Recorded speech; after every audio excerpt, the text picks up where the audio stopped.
यांच्या आष्टीच्या फार्म हाऊसमध्ये सगळे गावगुंड आणून हे पाळतात आणि त्यांच्याकडे कोयते, त्यांना चिकन खायला घाल, दारू प्यायला दे आणि ह्याचा उपयोग हा पूर्ण इलेक्शनमध्ये होतो. आता संदीप क्षीरसागरचे काल मला अनेक व्हिडिओ आले की मग ही गन तुम्हाला चालते का? याच्यावरनं आपल्याला कळतं ना की ही माणसं सेमच आहेत. म्हणून मी म्हटलं की हे सगळे सेम आहेत आणि आज जे शरद पवार तिथे येत आहेत, जितेंद्र आव्हाड तिथे येत आहेत, तर जितेंद्र आव्हाड मुंबऱ्यात काय करतात हे त्यांना विचारा. याआधी धनंजय मुंडे त्यांच्या पक्षात होते तेव्हा त्यांनी का आवाज उठवला नाही हे त्यांना प्रश्न विचारायला पाहिजेत. की जितेंद्र आव्हाड पोचतायत तिथे आणि शरद पवार पोचतायत. माझा पहिला प्रश्न शरद पवारांना आणि जितेंद्र आव्हाडांना आणि सुरेश धसना पण आणि यांना माझा प्रश्न असा की धनंजय मुंडे आधी तर तुमच्या पक्षात होते, ते काय करतायत तिथे, कशी दहशत करतायत हे तुम्हाला माहित नव्हतं? अचानक तुम्हाला साक्षात्कार झाला आणि तुम्ही कशासाठी राजकारण करायला तिथे पोचताय का?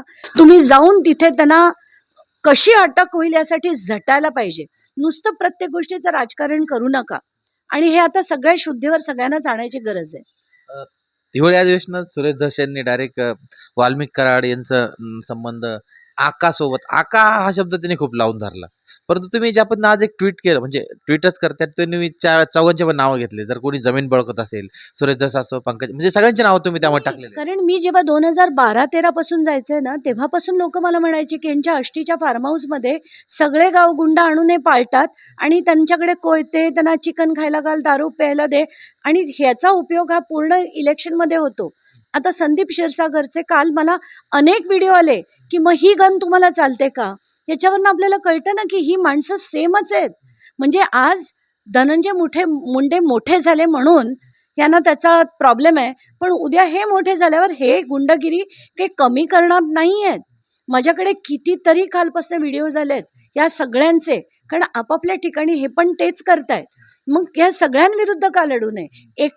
एका व्यक्तीविरुद्ध का लढावं? म्हणून मी म्हटलं की हे सगळे सेम आहेत आणि आज जे शरद पवार तिथे येत आहेत, जितेंद्र आव्हाड तिथे येत आहेत, तर जितेंद्र आव्हाड मुंबऱ्यात काय करतात हे त्यांना विचारा.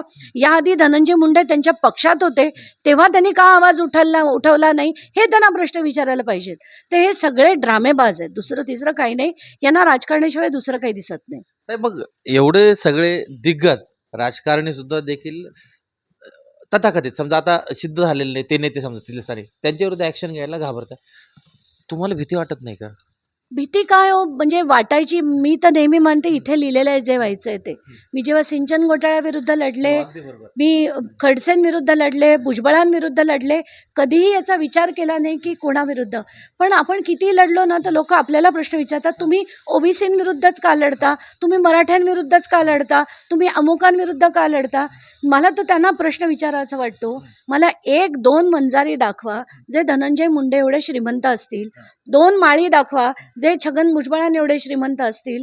आणि जर आत्तापर्यंतचं महाराष्ट्राचं राजकारण गेले 77 वर्ष हे मराठ्यांकडे होतं, तर आज मराठा समाजाची इतकी दयनीय परिस्थिती का?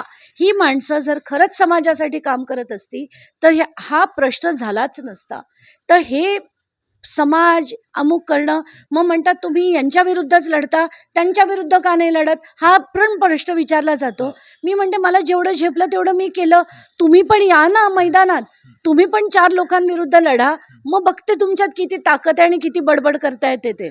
तर जेव्हा लढायचं असतं ना तेव्हा नुसतंच बडबडणं वेगळं असतं, पण अभ्यासपूर्ण जेव्हा आपण करतो ना प्रत्येक गोष्टीला वेळ लागतो आणि ते करायची. जेव्हा सिंचन घोटाळा मी 1.5 वर्ष काम केल्यानंतर तो घोटाळा बाहेर आला आणि तसं करायला खरंच खूप काम करावं लागतं. नुसतीच लोक हवेत बोलत असतात, कारण राजकारणच तसं झालंय.